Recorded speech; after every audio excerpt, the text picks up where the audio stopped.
Kaya mo bang sumakay ng taxi sa 10 oras ng gabi at siguraduhin na may anino kang kasama?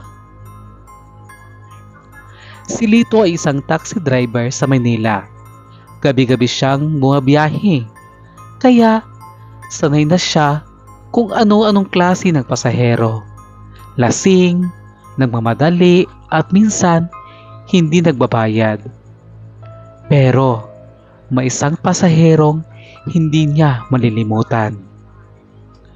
Alas 3 ng madaling araw, habang bumabiyahe siya sa isang tahimik na kalsada sa may Quezon City, may nakita siyang babae sa gilid ng daan. Mahabang buhok, nakasuot ng puting damit at tila naghihintay ng masasakyan. Huminto siya. Sumakay ang babae sa likod, dahan-dahan at halos walang ingay. "Saan po kayo, ma'am?" tanong ni Lito habang nagsisimula ng itong ng mga maniho.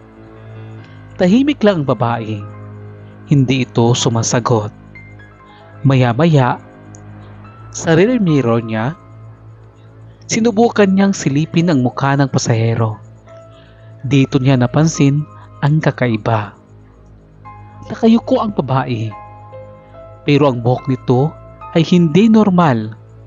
Parang masyadong mahaba at makapal. Halos natatakpan ang buong mukha.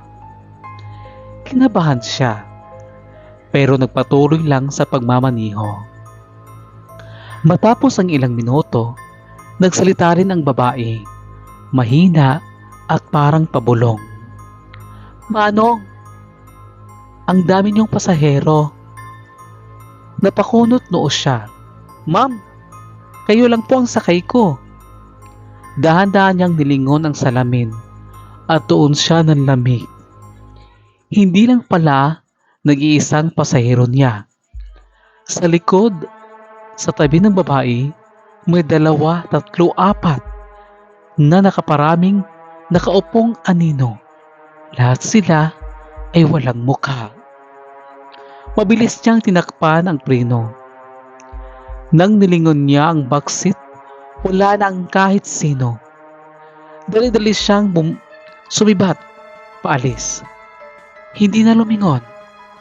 Simula noon, tuwing may sumasakay na pasahero sa madaling araw, tiniyak niya munang may refleksyon ito sa salamin.